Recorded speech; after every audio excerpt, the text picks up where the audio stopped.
Isa ka bang negosyante na gustong magbenta online pero namamahalan at nahihirapan gumawa ng sariling online store? Paano kung sabihin ko sa'yo na pwede ka na magbenta online kahit hindi ka techie? May mura at hindi masakit sa bulsa na paraan para makapagsimula ka sa sarili mong online store. Tumatanggap rin ito ng credit cards and cash on delivery para sa mga orders. Nakakonekto sa mga kilalang delivery providers sa Pilipinas. At higit sa lahat, wala ka nang kailangan bayaran na interes at commission sa bawat benta. San ka pa? Gusto mo yon? Gusto ko yan! Paano mo nasabi? Lahat yan magagawa ng online store builder ng Prosperna. Sige, masubukan nga. Paano ba simulan? Ang gagawin nyo lang ay mag-set up ng account, mag-upload ng logo, at maglagay ng mga products. In just one click, konektado na agad ang mga payment at delivery partners nyo. Pwedeng-pwede na kayo sa e-commerce sa halagang abot kaya. Ganun ba? Ganun talaga!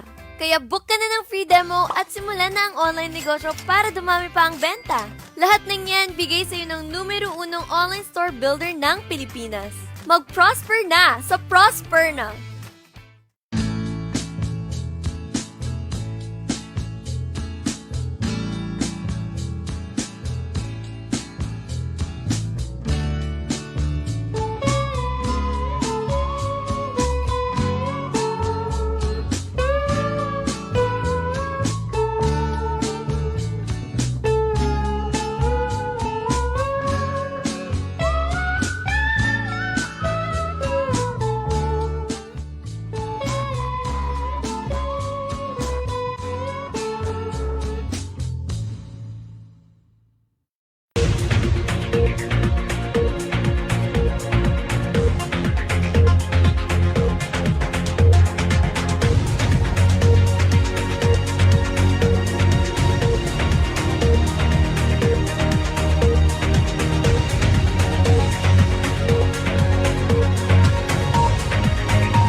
Hi, Prosper Nation. This is Justin, and we're back once more for another episode of Digital Happy Hour, where we discuss the latest digital trends, news, tips to help the Philippine MSMEs. So we had such an insightful session with Andrew of Lazy Labs, but now we are back for more with new businesses and entrepreneurs every week.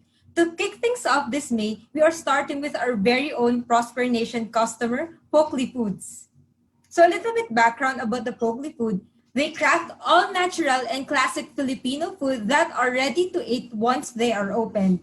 They source their products directly for farmers and turn it into gourmet quality products. Their products include laing, alige, tinapa, suka, and fruit jams. So without further ado, let me introduce to you CEO of Prosperna, Dennis Velasco, and the president of Poklee Food, Lee O'Brien. So joining us now is CEO of Prosperna, Dennis Velasco, and the president of Poklee Foods, Lee O'Brien. Hi, Lee. Hi, Dennis. Hi, Justin. Hey, Justin. Hey, Hey, how Lee, is it what's up, buddy? going? Hey, Dennis. How you doing, man? Good to see you online here. Love the Poklee background, buddy. Thank you. I Yeah. gotta get one of those. One of the residual effects of Zoom life. Got to get your background in. That's right. The True. life of Zoom. Yeah, man. So cool. Well, super glad to have you on our event, and I'm most excited about trying these guys over here. But Yes. before we kind of jump in, I'd love to maybe just start off with the Poklee story. So, if you don't mind, take us through how Poklee Foods started. You bet. Well, it actually, I always tell people it started, 15, 20 years ago when Mom Pokwang started cooking these recipes. These were things that she prepared for her friends, coworkers, any of the artistas that were shooting near her house or had birthdays. She would whip up these huge batches of laing, 2-gallon bottles of suka, everything, and ship them out to them. And Really? yeah, and so my first encounter with these products was about 5 years ago. They were over at UP Town Center. There was a celebrity bazaar, and we just sold a bunch of them in like 2 or 3 days. We had lines of like 100 people waiting for it. Wow. So I could see demand. Like I knew people would dug it. And then beginning of 2018, right around the time our daughter was born, Malia, we started our cooking vlog. And so with the vlog, there were just constantly comments of people saying, hey, where's your suka? Hey, where's the lying? Where's this? Where's that? And I kept telling her, hey, babe, maybe we should get into this. And, she's busy, shooting films and TV shows. So, I understand, she wasn't totally focused on it. And then in October 2019, we decided to set up shop and really go at it. And so since 2019, we've been up and running and feeding stomachs everywhere. Oh my gosh, that's a really cool story. I actually had no idea, and I guess you could call it a real homegrown business. Yes. And it sounds like it was almost by accident. So Yeah. So you're telling me that during the again, I'm not a Hollywood guy, but during the filming and shooting of Pokwang's episodes, she and you guys were actually making homemade recipes for the team and the crew? Well, she's notorious for that. She's got a huge reputation of cooking up huge meals, feeding the entire crew. And I actually was exposed to it when she and I first met in 2014 in San Francisco when we shot the movie together. There were a couple nights that she would just got all of us together, the production crew, the actors, and whipped up adobo, whipped up sisig, and all sorts of dishes. And so it's normal for her. And like she would make these obscene sized trays so that whoever she sent it to, it was for their party. It was party tray, right? So, yeah, literally 2-gallon bottles of suka, take the old water bottles and just throw them out. The quantities were phenomenal. And, it's just like, it's what she does. She loves to cook for people and she loves to see people eating, good food. And it's literally homegrown. Yeah. Wow. And, I think outside of being a homegrown business, you really have to, when listening to that story, recognize that, there's something to be said about, building that culture and that team camaraderie of the people behind you as a business owner, right? Because really the business was built on taking care of your team, right? Yeah. Making sure they're fed with not only just anything, but your own personal favorites. Yeah. Yeah. The food industry is a unique industry I've found, because I've worked in other industries, and coming into food and being experienced in that, to be able to give someone that joy of tasting something really good and being able to fill their stomachs, let alone cure their hunger, is something really powerful. It's like great music, or great sport, it's really can touch a nerve on people. And, the team that we have around us right now, the people that, help us cook and prepare, we take care of them. We always look out for them. And it's in her blood. It's in my blood. We're just like that. We're big-hearted people that like to help other people. And there just happens to be a business model that we can make that happen with. So that's cool. And that is, the big heart behind every SME is super important. And I think that goes along with you guys and how you build your brand, right? And why, it wasn't deliberate. It was just natural, right? Yeah. But I think that's also a clear thrust to what's helped you guys succeed. Now, you're no novice to the acting scene, am I right? Yeah, there's now, tell us, I'm sorry, just inquiring minds want to know, don't need to get too personal, but, where do you come into the kind of, the film industry, and what's your background personally before getting into Poklee Foods? You bet.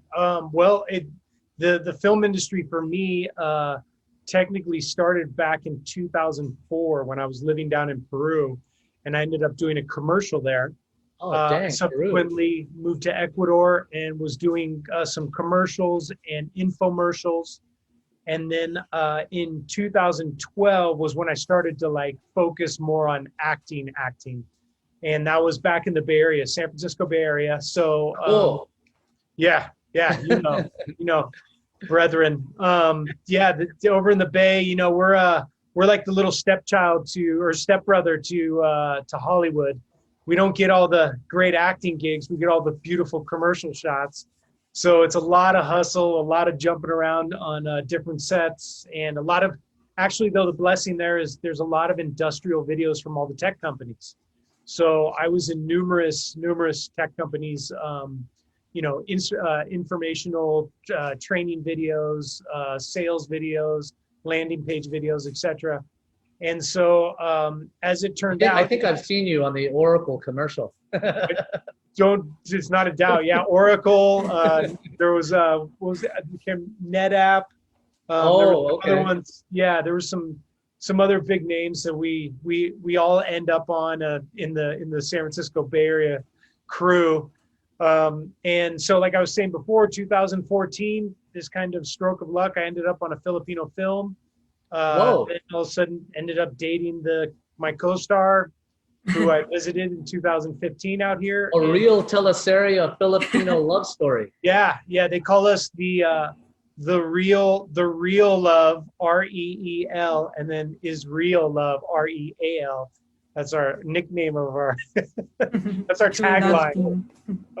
So yeah, so 2015 ended up moving out here, and I've been on numerous shows out here. Some of the big dogs, FPJ Provinciano, and was actually started as a lead in a show on TV5 called Kano Loves Pinay, which actually tells a story of a. So all you Prosper Nation folks, tune in. And what's your favorite? What would you recommend people to watch to find you? Oh, absolutely! Go on Netflix and you can catch Signal Rock. You can catch Ang Babae Allergic sa Wi-Fi with Sue Ramirez, Jameson Blake, and Marcus. That's a great film. What else? And then, of course, last year we did Culion, which was the period piece about the leprechaun. Wow. Coron. Yeah. So you're really active still in the film scene here in the Philippines. Yeah, up until pandemic, I was either I was still fielding calls and still fielding auditions. But as it turns out, with the business, I've definitely, I have part chosen and part the industry. There's not a lot of developed white guy roles here in the country. So there's not? No. We usually show up and we're usually the token white guy. We're the work colleague from abroad, or we marry the OFW and either beat her or just at some point leave her, and then she has to deal and fight on. So, unfortunately, we're not that developed. But I digress. But that led me to focus more on the business and focus more on what we're doing as a company. So it's all good. It all works out. That's a great story, man. And I think to all the MSMEs out there, my personal opinion is there's a story behind every MSME, and they're all very important. Last week, because we're all spending so much time at home, one day I'll give you a tour of all the plants. Our house has been taken over, and my better half, she was never into plants. I could never get her to do any gardening until the pandemic started. And anyway, we made some online purchases of some plants, and we found these exotic plants, I guess, that my wife has been looking for, and they were fairly close by here in San Pedro Laguna. So instead of paying the shipping fee, I went out there to go pick it up myself. And it was great to see the family, and I spent a few minutes to hear their story on how they got started, how they're doing. And of course, it went on with some unsolicited advice that they should tell their story, right? And they were literally propagating these plants in a very small garden that they just happened to have, right? Very, very small. And they converted their existing, place where they live into a homegrown business. Right. And every story counts. And I said, you know what? I would have thought of you all just as a everyday reseller. And I wish I would have known the story that it was the mom and the dad, planting these plants. And, the two daughters were the sales team. And I said, you should focus on your mom and dad, building these plants or propagating these plants. And that's a great story. It builds trust. I have another order for them. Right. So long story short, it's great to hear your story. And I think it's important for all those out there to also recognize that story and brand building, no matter what it is, it doesn't have to be fancy. It's part of building trust when it comes to the online business world. So now I understand how, the Poklee Foods kind of business name and story comes about. Can you kind of move to the side? I got to see your funny character face and Pokwang's there. I love it, man. And that's, it's not a real fancy design. It's it fits the, I guess, you and Pokwang's background and, the nature of just connecting to Filipinos. It's not very overly serious. It's fun, and it's showing you without really showing you. It's a character, Right. Yeah, we this was straight up the idea of this. Pokey threw this out there right at the beginning, and so straight away we knew what our label would look like, and we wanted the caricature. We want that kind of little catchy thing, and what is nice, that exactly to your point, it shows us, but it doesn't show us to the point where people look at it and they start going, like people know me, and I'll be talking about it, and they'll see that, and then they'll look harder, and they're like, wait, that's you. And they don't know that it's really me, or they don't know it's really her. And it's kind of our nice little subtle marketing technique where people have to sit there and look at the label a little longer, and then whoa, to their surprise, and now they're engaged. So yeah, it kind of works. Awesome. I love it, man. It's fun. Yeah, man. So let's go back a year ago. Yeah. Tell us what happened to Poklee Foods in the beginning, and then maybe tell us a little bit about the middle and towards today of the pandemic. You bet. So been a heck of a year, huh? So yeah, last year.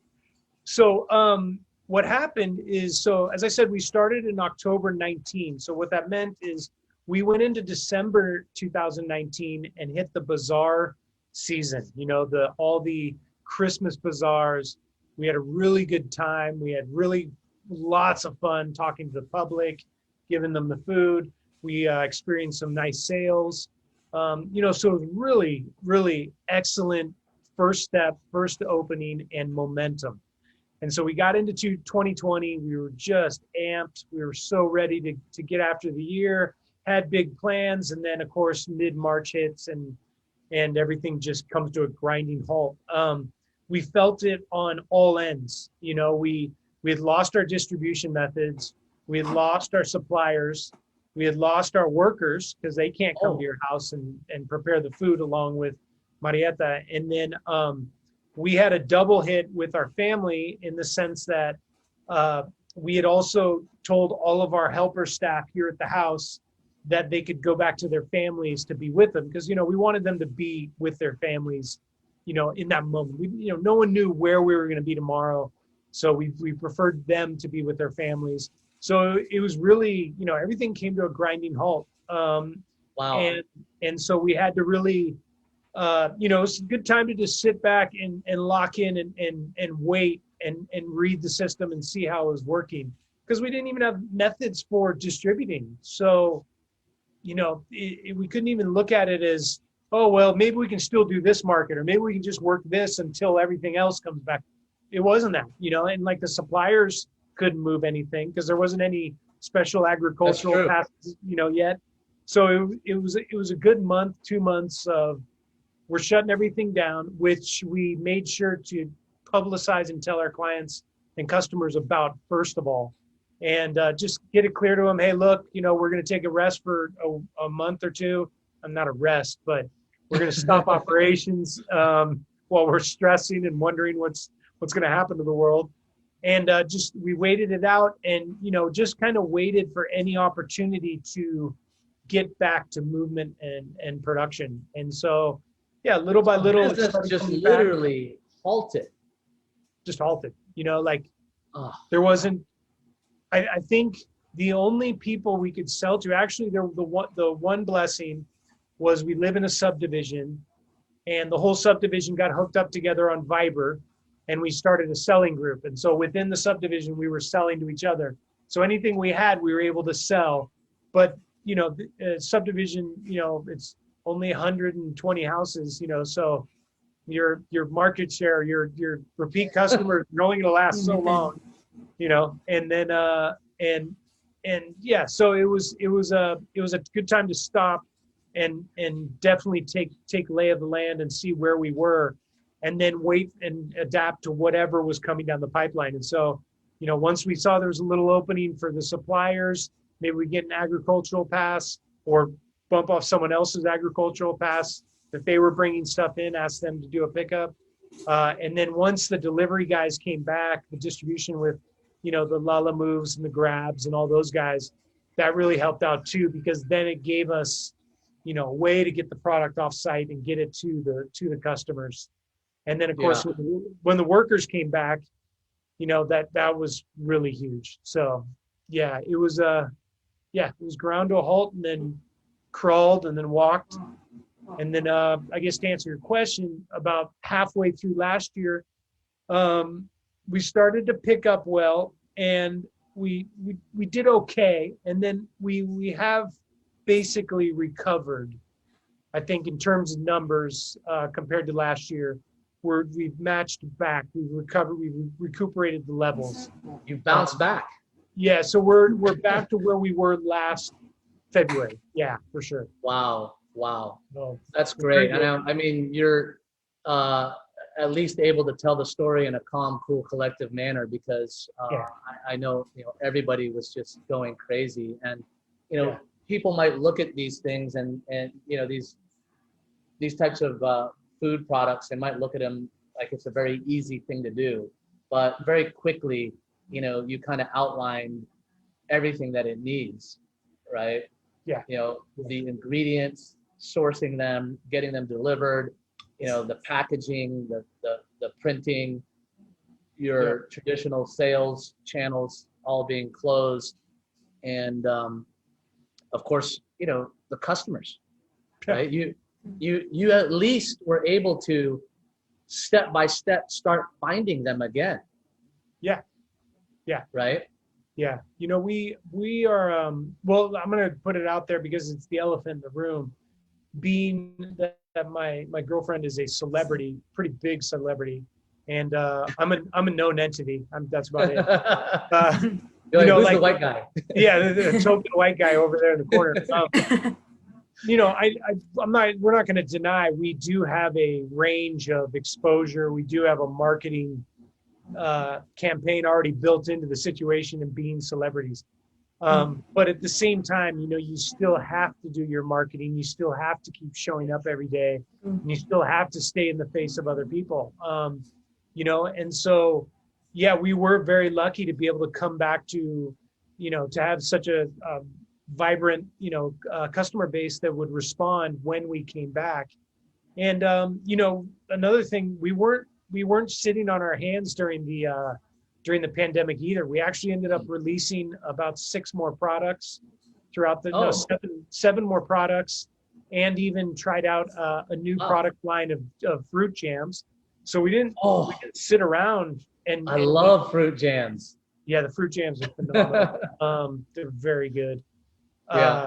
Yeah, so it was very much we were trying to get proactive and trying to make more opportunity when all the resources were being pulled back. In the hopes that both we can I think you want to look to recover, but you also want to look to jump forward. When you recover.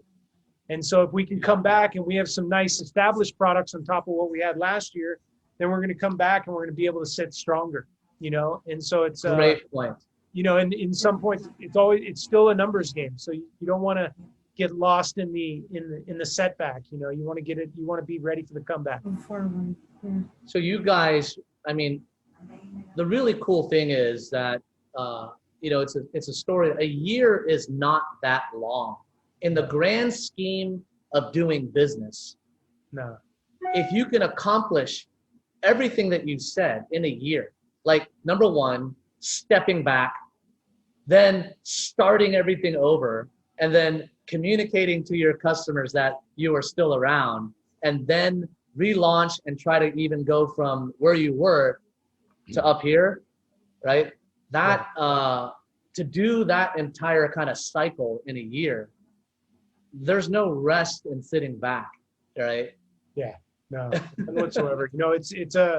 It's an approach that I personally wanted to take with the business, because it was coming off that first start.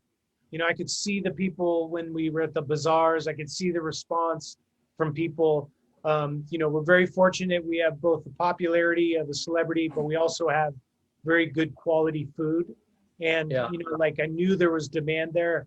And at the same time, like when I look back at it, I'm really proud of what we did, because you're right. If it was any other year, a normal year or whatever, conditions nice, we would have been really proud of what we did anyway. So, to be able to do it then gives us a lot of confidence rolling forward in what we can do. And it was definitely something to hang our hat on, because it's easy to get caught, especially all the emotions, the depression, the Setbacks. uncertainty. For me, the uncertainty, that's the part that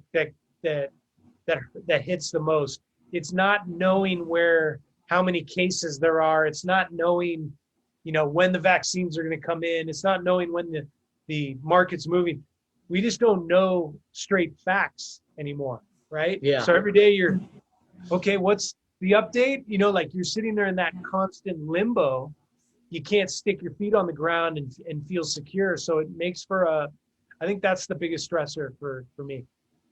Yeah. Well, speaking of, so Poklee Foods, this homegrown small business that has been around, but gone through the cycle, because it kind of set the playing field and everybody reset, right? Not just small businesses, medium-sized businesses, large businesses. Everybody was on reset. Yeah. And, you guys as a small business, your supplier community, I know you all work with a lot of suppliers. You also have, basically how you procure also your your ingredients, right? You're working in the entire community of small businesses. I'm curious, what do you think when looking back as a small business owner about, your opinion of the SME landscape on what everybody else is going through? Any thoughts on that? Yeah, I think, well, first of all, I'm always impressed with the Filipino micro, small, and medium enterprises. The creativity, the wherewithal, the ability to withstand like such oppression. Because in contrast to our home society, where there are quite a few resources and opportunities given to people if they want to take advantage of it, it's quite a tough survival system out here in the Philippines, where a lot of big businesses kind of run the show. A lot of big businesses get all the benefits. And so the opportunities to start something and then to grow something and then to maintain something, it's tougher. But I'm just so impressed with a lot of the Filipinos, how they've responded to the pandemic. There was a huge upswing in different kinds of foods and whatnot. A lot of people realized their hidden entrepreneur side. And Yes. there was just Tons of new businesses starting. Yeah, and like started by people that were in totally other industries, right? Yes. Brand new hats, brand new outfits, and True. selling stuff. Yeah. So and most of all, I'm really impressed with the tech industry. I think the tech industry in this country has huge upside. Between the cultivated, the Silicon Valley influence, cultivated Pinoys from abroad, to the people locally who have stepped up and built the system. I think it's like it's a horse not at the bit that just once it gets a chance to race is gonna have a really good time doing it, and it's starting to show. Definitely. Yeah, I like how you put that kind of, because there are Filipinos everywhere, just like any ethnic background, but the world is a great place because it's such a huge melting pot now. Yeah. And because I think the nature of Filipinos is that we always keep some connection, to the motherland. Oh, yeah. Right? You do get, like you described, that infusion of the local personality and some of the global experience, and a lot of that coming back. Yeah, in terms of SMEs, I think the biggest challenge that we've seen is where the opportunity is, which is those people that have, I like how you said it, they came from completely different industries and they were humble enough, right? Yeah. To put on a new hat, learn and do something new and actually take action. And in any walk of life, in or outside of business, that right there is just worth more than any amount of money. But real quick, great story. And Justin, what's happening next? Okay, I'm really listening well to Poklee food story. I really want to know what's next. But for now, let's take a break. Hi, I'm Jessica Santiago of Buku Buku Cafe, and we're a Metro South restaurant serving Filipino comfort food with a Southeast Asian twist. We'd love for you to try our big servings for the family, like our bagnet at Chicharon Bulaklak, sinigang na baka sa gata, and our laksa. Make sure to keep in touch with us at Buku Buku Cafe. That's cafe with a K on Facebook and Instagram. See you at bukubukucafe.com. Hi, I'm JD, supervisor at Discussions Coffee and Tea House. We would love you to try our best-selling coffee, Ice Mud Mocha. We are located in Fairview, Quezon City. Visit us at discussionscoffee.com. See ya!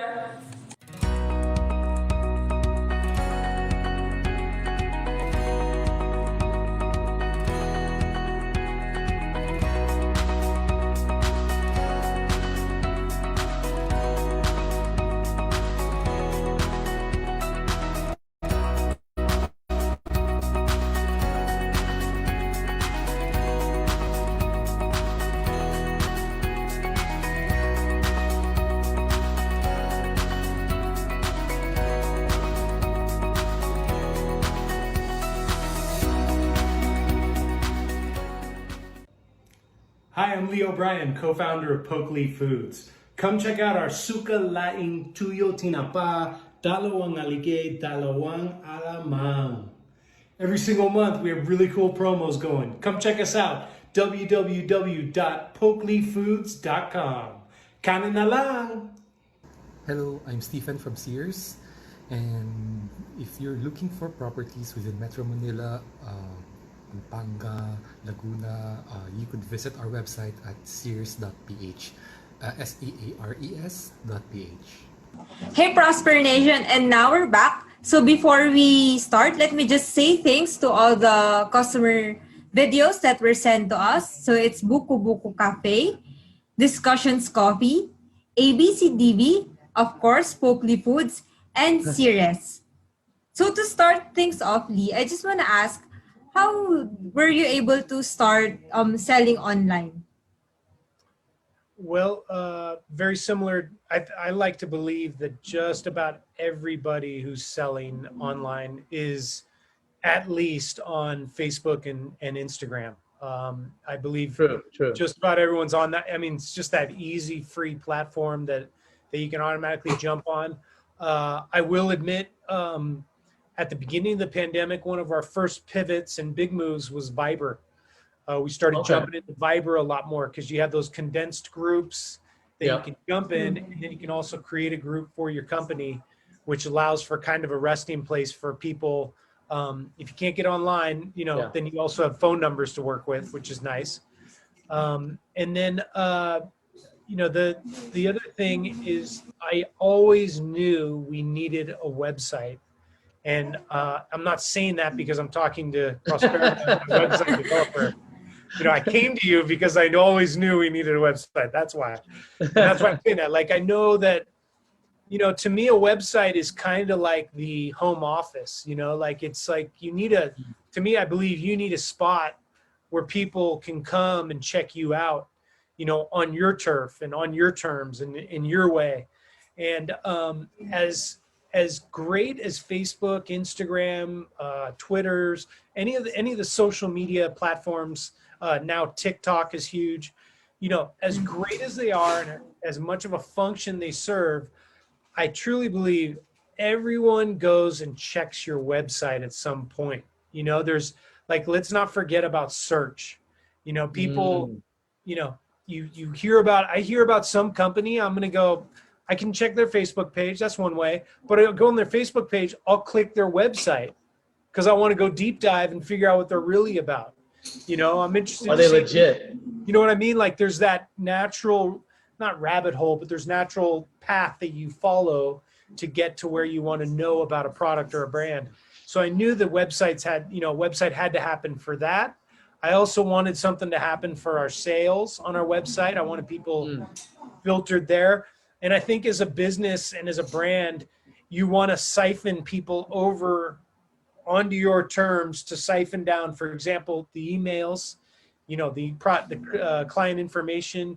I want them to show up to our place, and if we can form a club over there, good, but at least we make contact with them directly and not on Facebook's terms, not on, Instagram's terms, which are great platforms. They're like, to me, they're like a different fruit.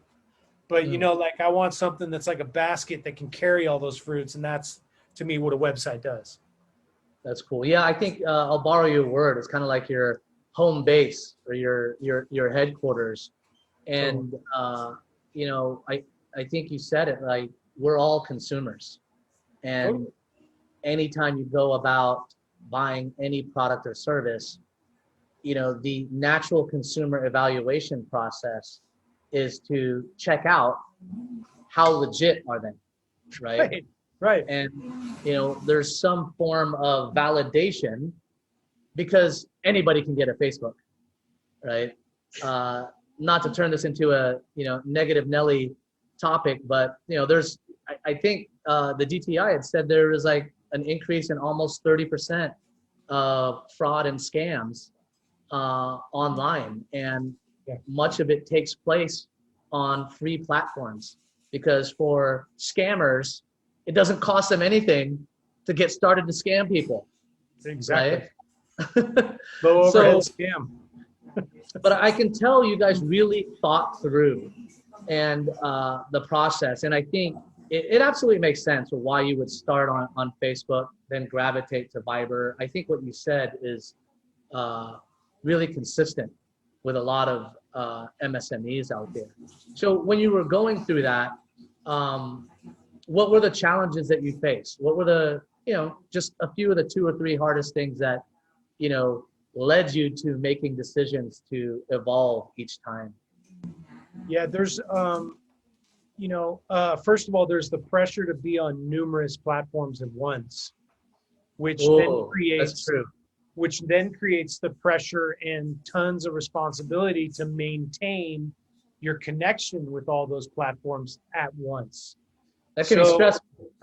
Yeah, man. Like, we still don't really, we still manage in-house most of our social media. So, when it comes to like, receiving all the inquiries and then following up on the inquiries and then processing the order and then shipping out, there's a lot of steps involved in there. So, and then if you multiply that by however many X number of platforms that you're on, that's how much time you're focusing on it, that you're actually also not working on production, ordering labels, working on, when the cooks are going to come by and when we're going to produce what, and inventory. Time is money.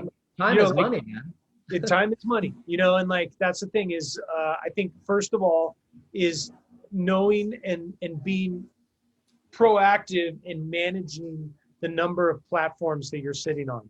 Be ready to attend to a lot of different platforms, because what I'm also talking about is I've only talking about the customer relation point. I haven't even spoken about the marketing publicity part, which is all the posts, and then following up the posts, which is a whole nother, life to live on the side of that. So there's a lot of like, you got to go in and be prepared to manage various platforms, because you don't want to deny the platforms either. We were lucky in the sense that we were prepared because, first of all, we had our vlog going on YouTube and Facebook. You guys have an amazing YouTube video channel. Thank you very much. Yeah, I we was watching last weekend. Oh, right on. Thank you, Poklee Justin. cooking. Yeah. We Yeah. nothing makes us happier than doing a recipe on that channel and then having someone send us pictures of them doing it in their house. It's the best feeling in the world, because I know they're eating well.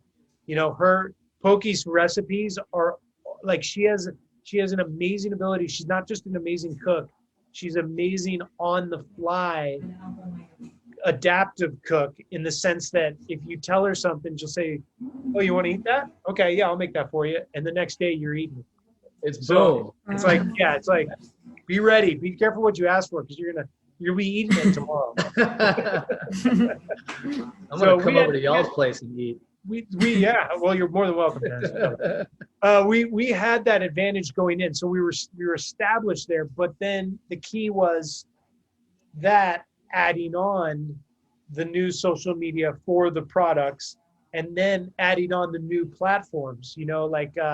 We're just recently going to start venturing out into other ones, such as a TikTok or a Leica, or even it sounds crazy, but even a Pinterest is right up our alley. I'm not going to deny that there's eyeballs over on that platform, and For food Twitter, Instagram. you know what I mean? Like, if I can get people clicking on a beautiful picture of aligay pasta, game, they're going to come visit us. So there's all that to consider. I think that's one of the big things.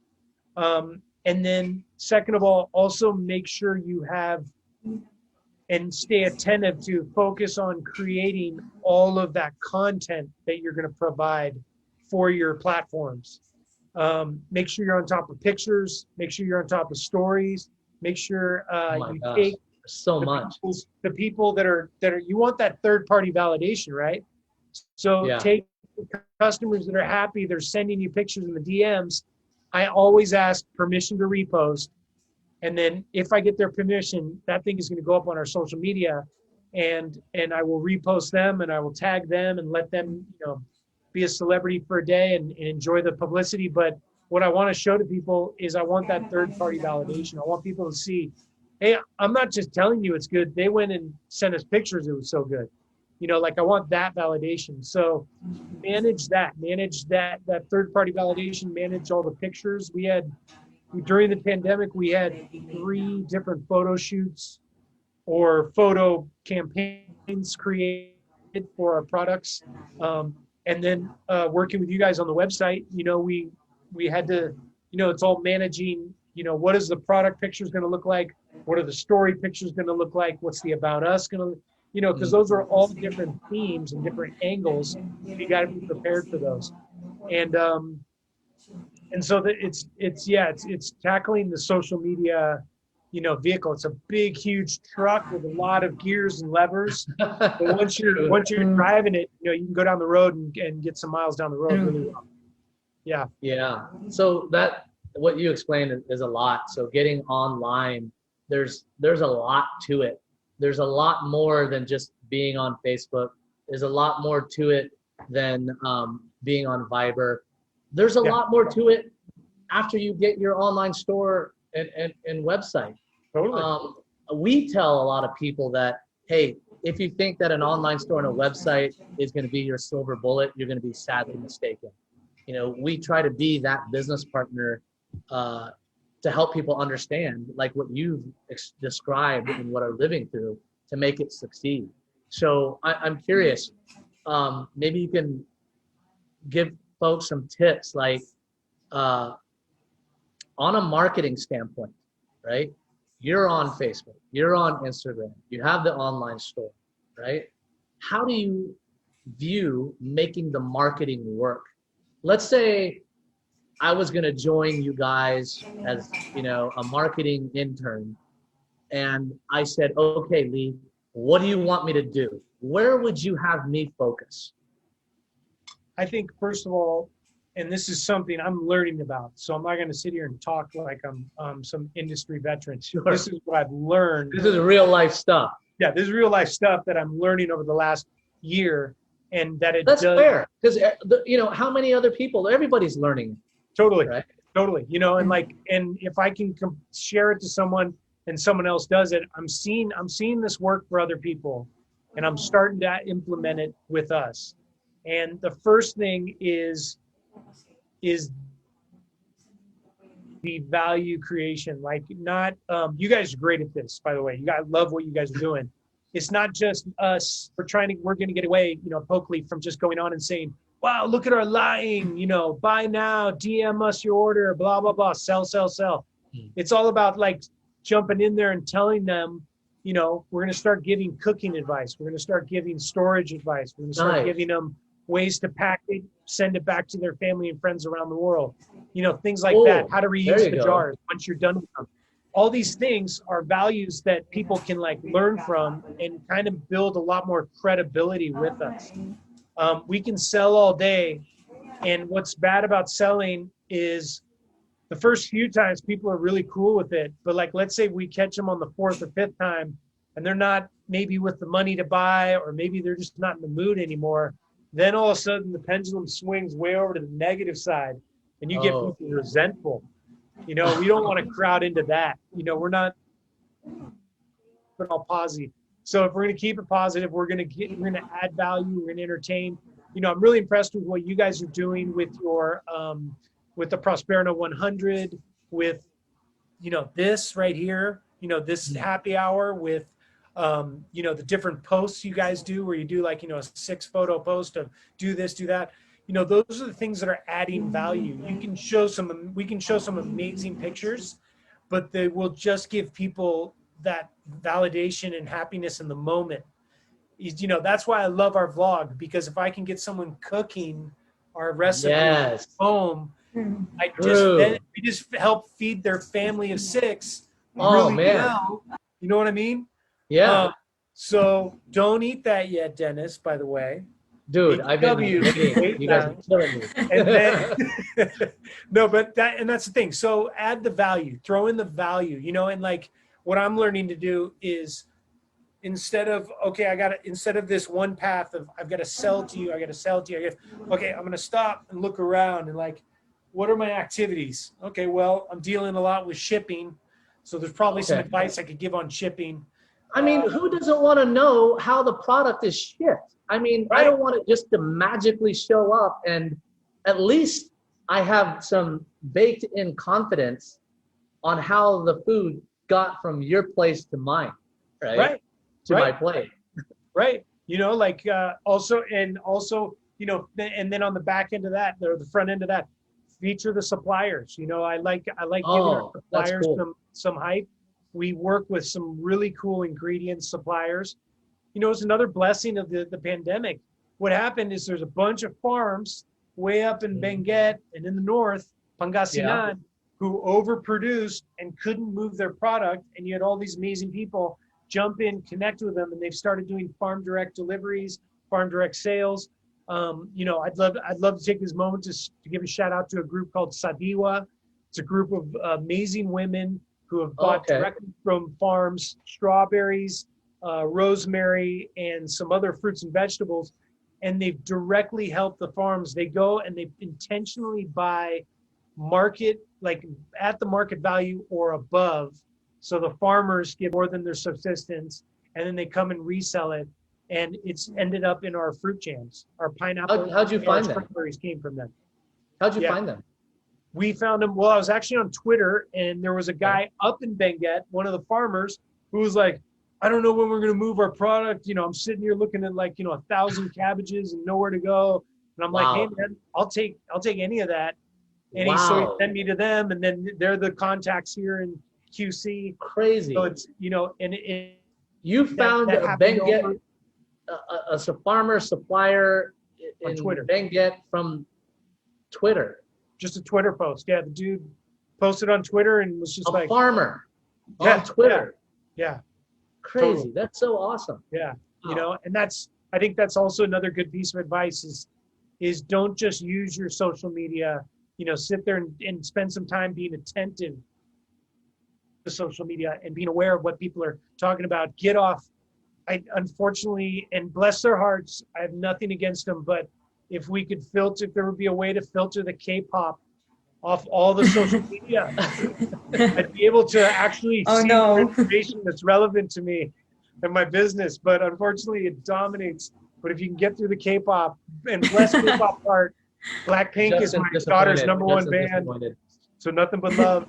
But they if you can get on their social media and see what people are saying, it's crazy the connections you can make. So yeah.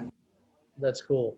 Well, listen, man, everybody has been watching this digital happy hour and wondering, what am I going to do with this food? And I have been dying to try this stuff. And I just hope I do it right. So let's skip forward to the real fun and good stuff and give the Poklee Foods a try. What do you say? Let's do it. All right. So let's see what we got here. So we've got this is going to be interactive here. And sorry, I think you speak maybe a little better Tagalog than I do, but Poklee alamang. Alamang, yes. Right. Justin, could you translate that? I'm sorry. My mom would just put food in front of me and I would eat it. I wouldn't ask questions. So, alamang, translate that. What is that?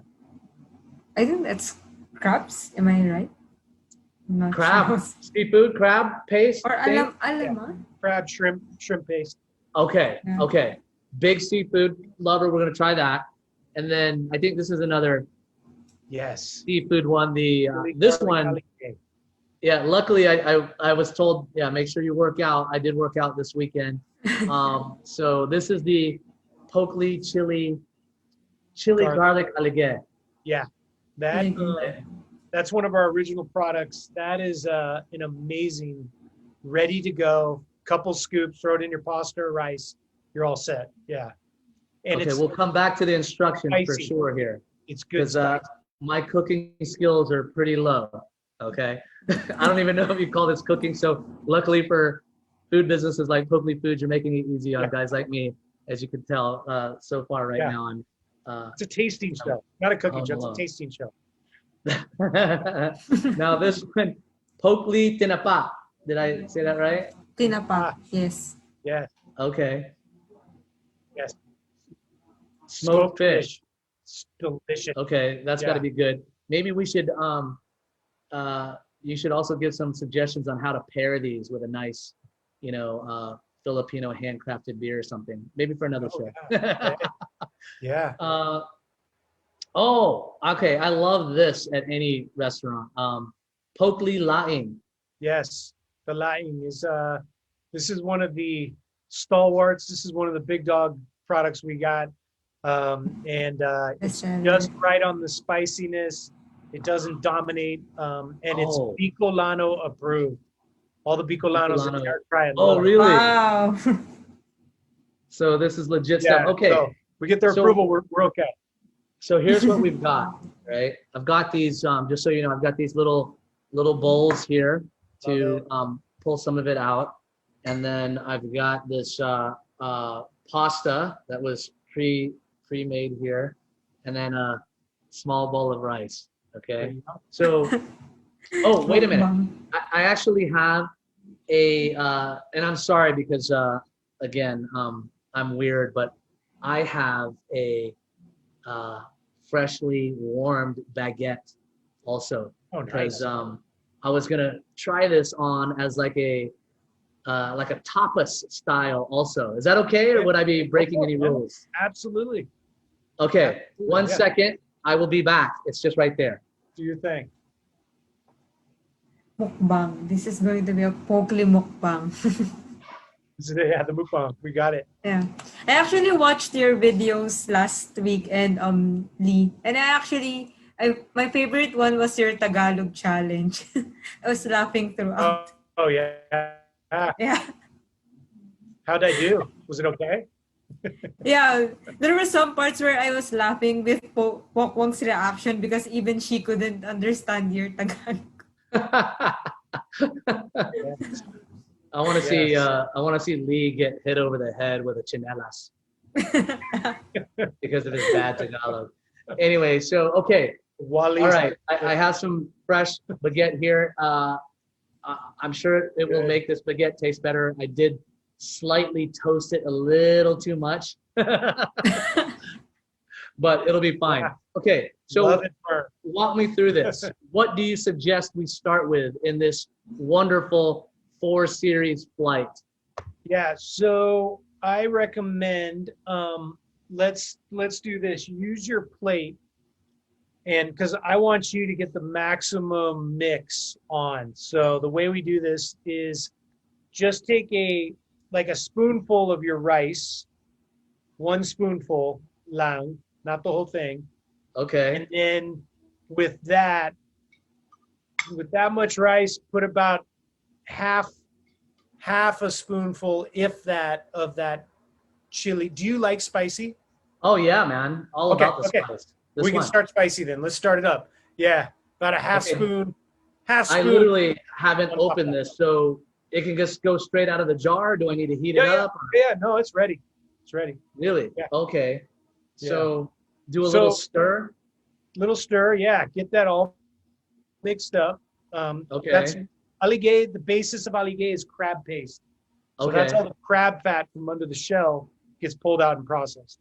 Oh, that's the part that you just dig and find. That's the goal. Yeah, that's right? it. Yeah. Okay. So I'm sorry, I'm gonna double dip. This has got a little rice on it. So take no worries. a half of that, throw it on the rice. Okay. There we go. Look at that. All right. Boom. Throw it on your rice. Okay. And then I would take a little bit of your, so let's try that. Just do this straight down? Yeah. And because, you're Filipino, so you're going to mix your spoons and forks into everything. That's without right. discrimination. That's right, man. Do it. Okay. Just throw this down, huh? Cut it, do a little more rice with that scoop, a little less sauce. It's manghang. Is that right? Yeah. Don't people get kind of blindsided by it because it's got a little more. Do I look weak to you? I can handle this. Okay. All right, ready? No, I don't mind you. I just want you to play the long game. I don't want to burn you out early on the first bite. Yeah. Okay. All right, hold on. Let's see. Stop laughing, Justin. Why are you laughing? All right, hold on.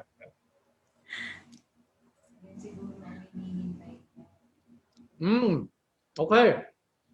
You're right. It does pop. It does pop. Yeah. It does pop with a spice. Okay. Yeah. Number one, you're right. Thank you for warning me. The spice is the first thing that you taste.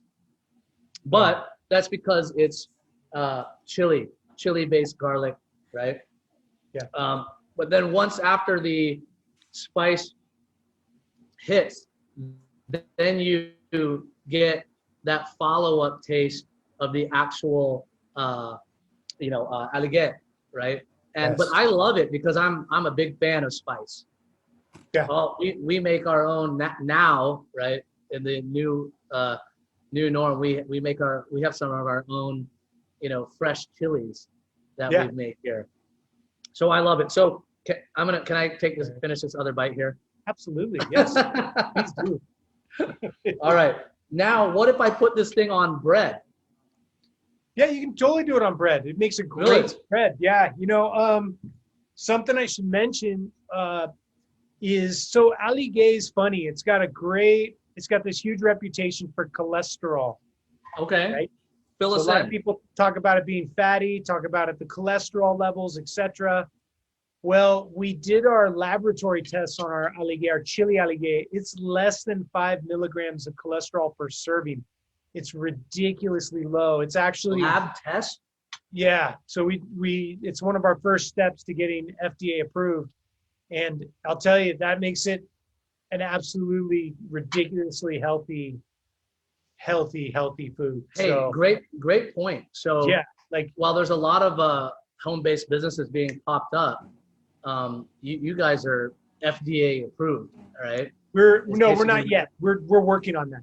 Yeah. Okay, that's fair. That's fair. We'll get there. At least Yeah. it's top of mind for you guys. Right? Absolutely. It absolutely is number one. Okay, so now this is a, Yeah, a light toasted spread. baguette with the aligate chili garlic. All right. Can you see? I feel a little tingle. I am, showing the little signs of glowing. Shiny.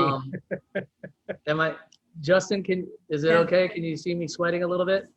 No. Okay, because I'm not Yeah, actually that's- sweating. Just so you know. It is my natural glow, but I do sense, and I'm okay with that because I enjoy the spice. Right. If I don't feel that, then I'm not hitting my stride. Okay, all right, ready? Get it. Okay. I'm Yeah. sorry, Justin. I'm Yeah. sorry, you're missing out. Okay, wait, because I know this is a lot of carbs, but the second one is Lee's just watching me. He's like going, okay, when is it gonna get spicy on this guy? But yeah, the second one, now the spice is starting to double up a little bit.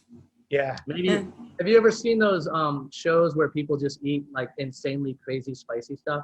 Yeah. Yeah. Yes. That's, Those I'm bizarre. I love watching those things. those are, yeah. People Yeah. torture themselves, right? But this is not that. This is that perfect, point of spicy where if you like to feel the spice, you can. Now, we've been talking about spice, but you can order this, right? Yeah.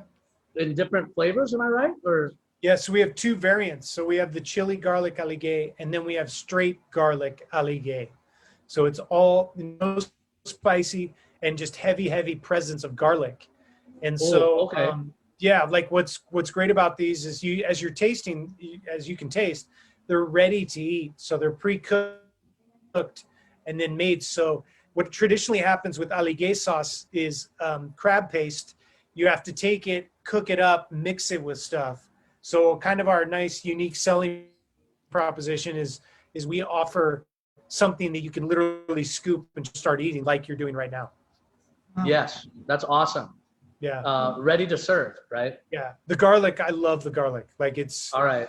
phenomenal. Okay. I Yeah. just don't want to, Good glisten. okay. Yeah. 2 thumbs up. All right. Up. What's next? Next, I would say if you got a little of that toasted bread, open up that tinapa and throw a nice piece or two right over the top. This one. Yeah. Okay. I think, yeah, that's a good call. So Yeah. let me slice this up real quick because I like how you explain that. We're gonna throw kind of a good size tinapa on here. Right? This is good? There you go. Yes. Right? Okay. Justin, I hope you ate already, right? Kain ka I'm na. hungry. Kain ka na. Ala, So next- namin. Brutal. All right, Ringgit. Lee.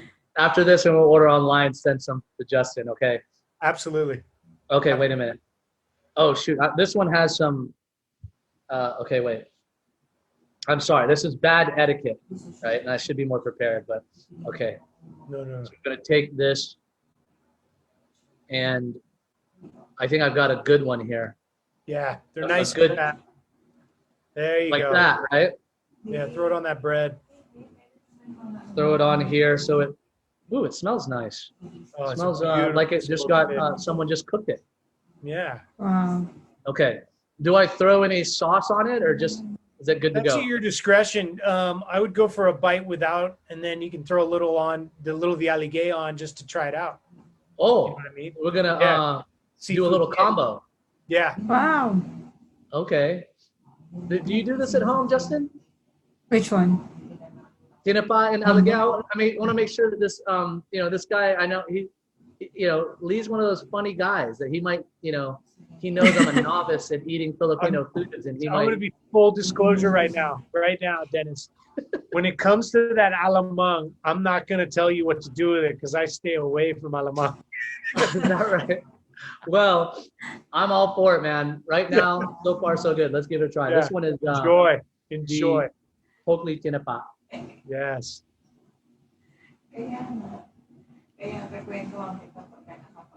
Now the smoke, Yeah. Kicks. I like that. Yeah. I enjoy smoked type of foods. Tell us about this is there anything to know about this from a health or, Yeah. Well, it's made with, first of all, it's made not with standard oils. It's made with olive oil. So it allows us to call it gourmet. And it's all natural deboned fish. That's smoked fish. And then we also have tuyo, which is the dried fish. So Okay. they're both made with spices and olive oil. So it's a much higher, and I just recently learned, some these things like tuyo and tinapa were actually very masa common dried fish before, and now with the ingredients and mixes that we are doing and many other companies are doing, has kind of taken it up a level, and giving it that avocado toast reputation. Gourmet. this is great on toast. I'm sure all the Filipinos out there are going, wait, you're not eating it with rice. What's wrong with you? You're crazy. Right. True. But I just have this bread. I got to finish it off. Now, here's what I've done. Because, in my house, we finish everything on the plate. We don't Exactly. leave anything. Clean the leave plate. over. So I kind of scoop this. I clean my plate with the leftover alage sauce. And I even threw some tidbits of rice Good. on it. And here it bottoms up. Yeah.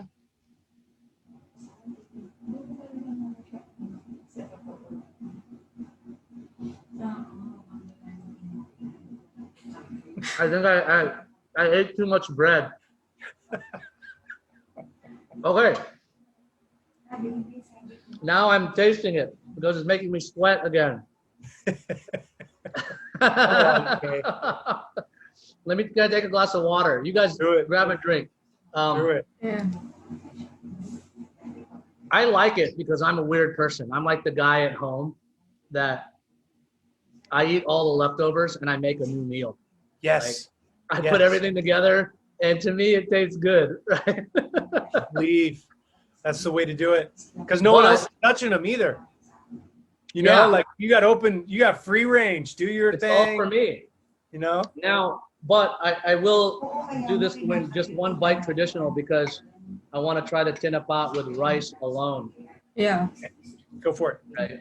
And because I enjoy that smoke, and now that you emphasize the olive oil, being a bit healthy conscious, because of all my other, issues, I got to try this again, but the straight Filipino way. So Yes. we'll throw this on that nice mound of rice. And I'm going to use my fork only this time just because there's a lot of the spice on that spoon. Good. Sorry, now I'm using my hands. Okay. This is straight Filipino style. I feel so bad, man. You guys aren't eating.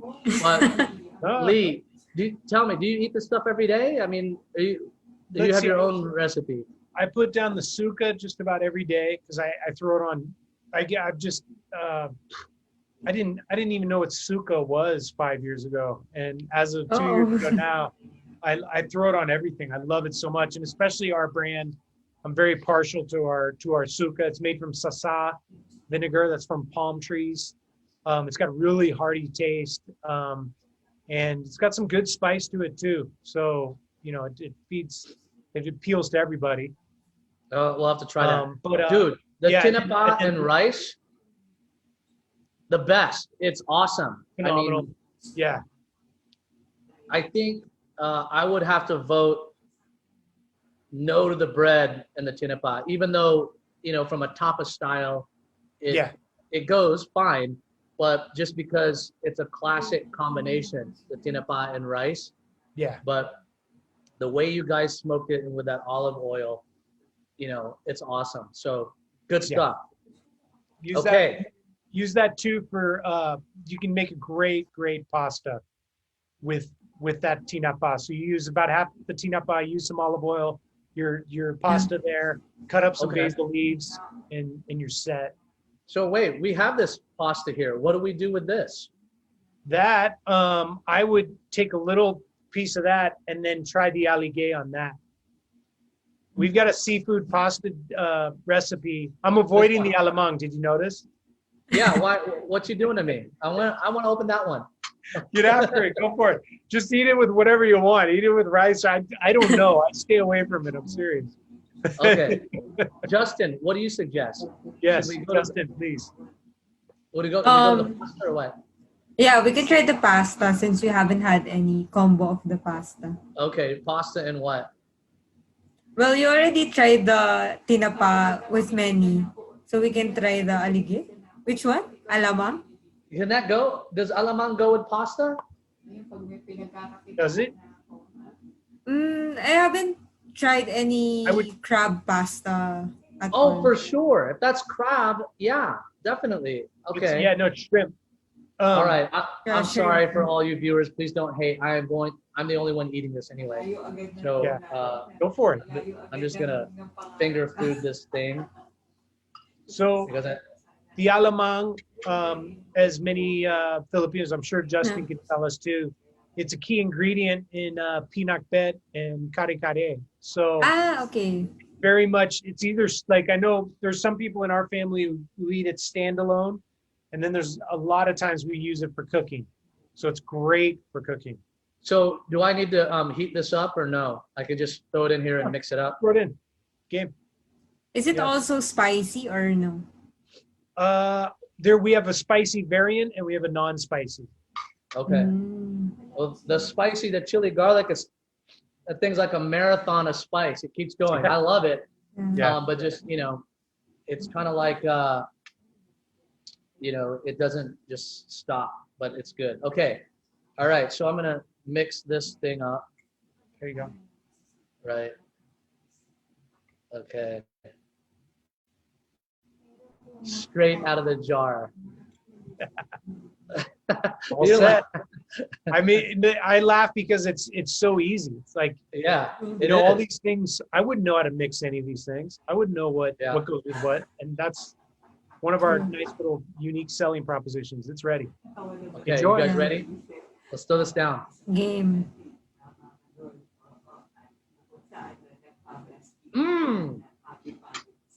Whoa.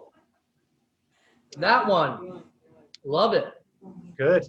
Because that's like, what's the shrimp part? The bagoong. Yeah, it's a Alamang? nice fusion of that. Am I right? Yeah. Right? Yeah. Okay. I Yeah. like that. I'm a big bagoong fan. So Oh, good. Good. yeah. And it's got a hint of that um, and the crab. And it's a great combo with pasta. So if you want something different, right? Because in the Philippines, rice is kind of by default, right? True. True. Yeah. Okay. Hold on. Well, I don't want to bore everybody with me finishing it. I'm going to finish that one later. That's a good one. Should we jump to the laing? Because this one is, if I ever see this laing on any menu, I try it. Do it. Okay. So this one, again, straight out of the jar. You don't need to heat it up. Straight out of the jar and get yourself a little scoop of rice to go with it. Yeah. Okay. All right. Let's just grab a little bit more rice here. What if we put that on bread? What would that be like? It would still work. It'd be kind of like a spinach dip, but not as sweet, much more hearty and spicy. Oh, okay. Yeah. Laing goes Lee, really with rice. you eat a lot of rice, Lee? I at first did not, then I got really into it. And now I will confessional, I'm backing off rice and I'm getting into adlai. Me too. Is it? Yeah. Are you experimenting with you should throw some Adelaide recipes. I'm sure if you haven't already. Yeah. Yeah. I love that stuff.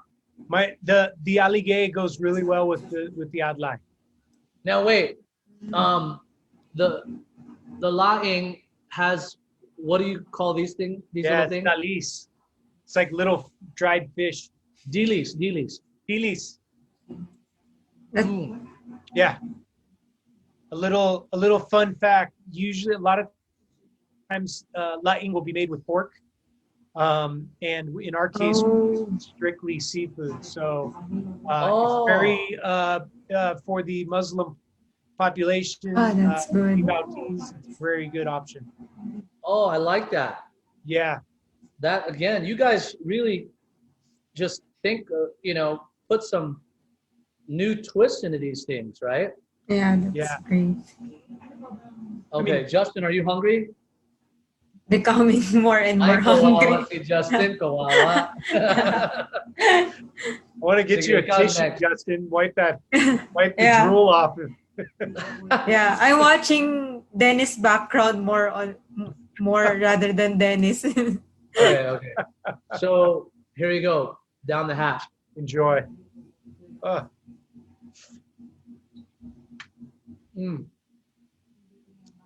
Another hit. Right? Another Yeah. hit. Dude, I can't believe that you could just order these online, open it up, and eat. Order, open, and eat, and that's it. That's it. It's And this on. is like home style, just like mama's cooking. Yeah. But I don't know if this is the right word because I'm not any kind of foodie per se, but could it be classified as a gourmet kind of a thing? The tinapa very much so, and the aligay, in fairness, the way it's prepared and presented, it's way beyond just your crab paste. Crab paste is one piece of the equation, and I mean the taste is just I agree. It's Dude. got a very heavy gourmet touch to it. I am a fan, man. I mean, because sometimes, it's a pain to prepare all of the ingredients that you have to get to make these things. Yeah. Blow up the kitchen, right? And then clean it up. And then the pure joy and pleasure of eating is kind of, it's a lot of work, right? Yeah. Yeah. Certainly there is a fun journey to cooking at home, but Yeah. Dude, this is great, man. I'm a fan. I think, again, I never usually, ordered, prepackaged food in jars.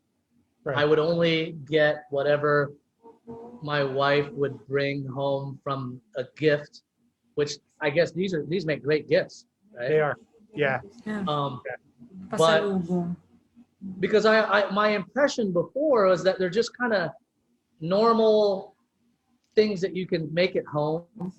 So why do that? But now that you hear the story about what thought and recipes and ingredients you put into preparing these things, like why do it at home? I'm just gonna go straight to the Poklee foods, right?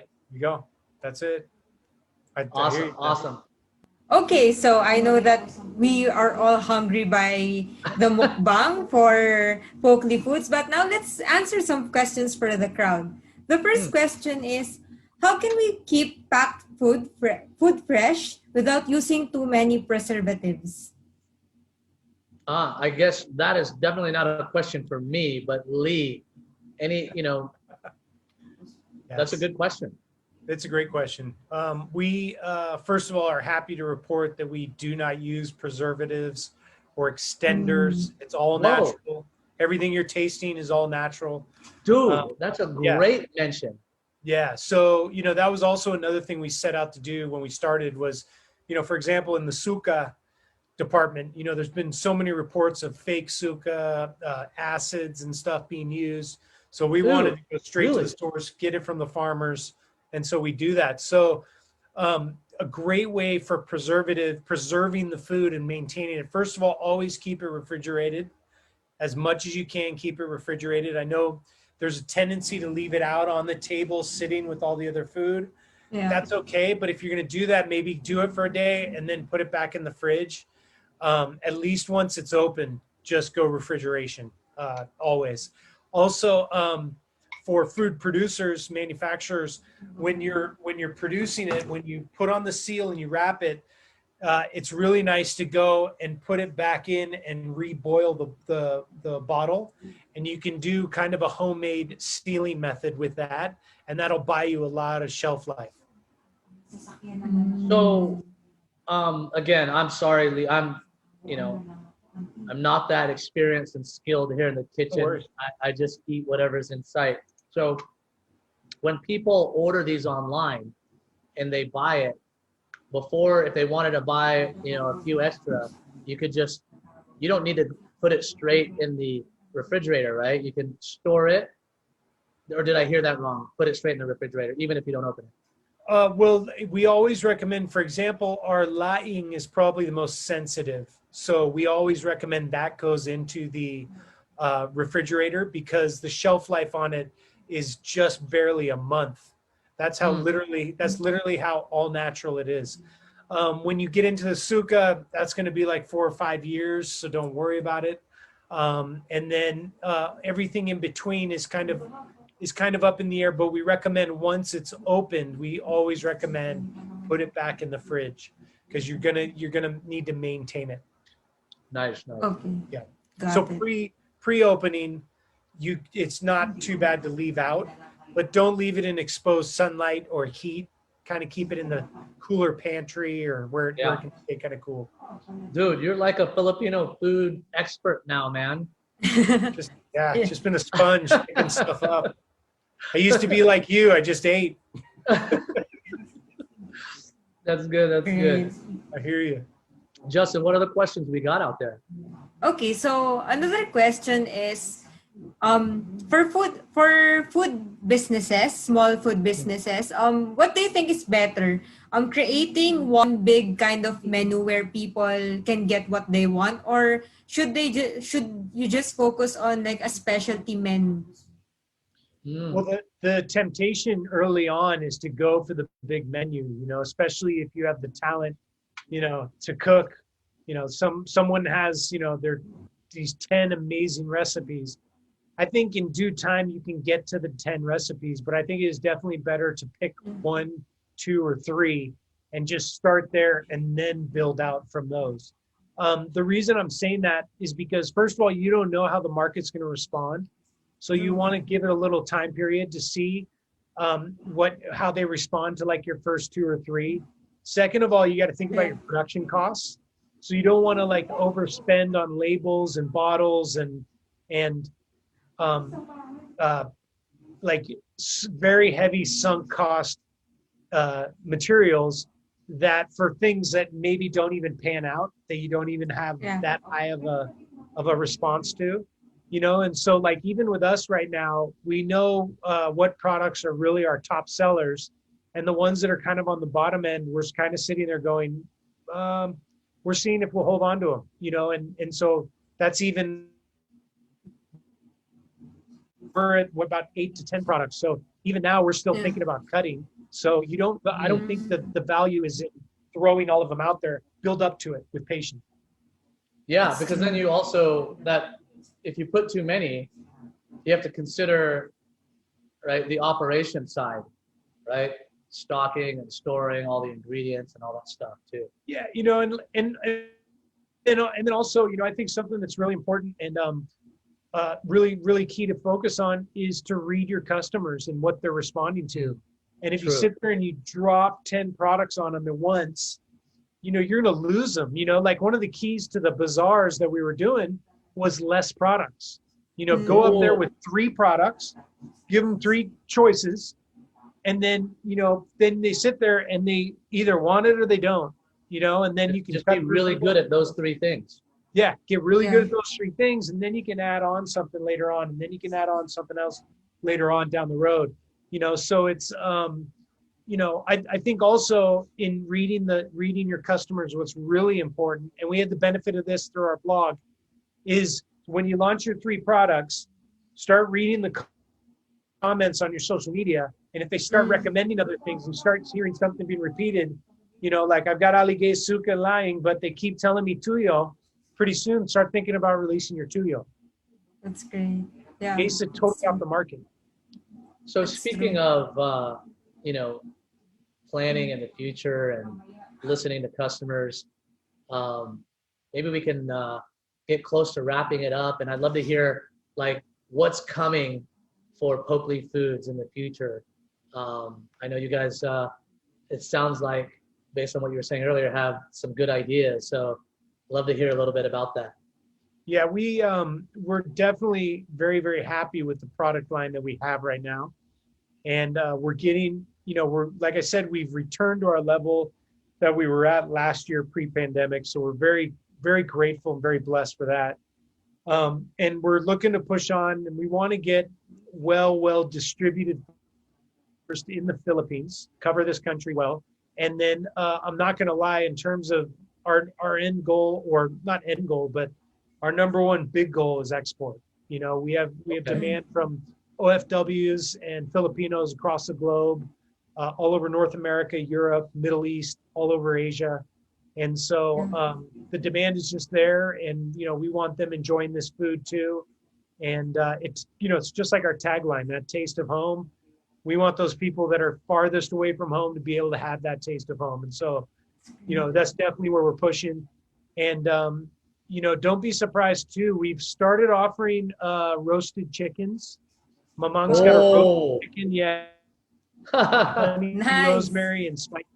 So look, her dream has always been too to have a restaurant. So expect not just canned goods, but also freshly prepared goods.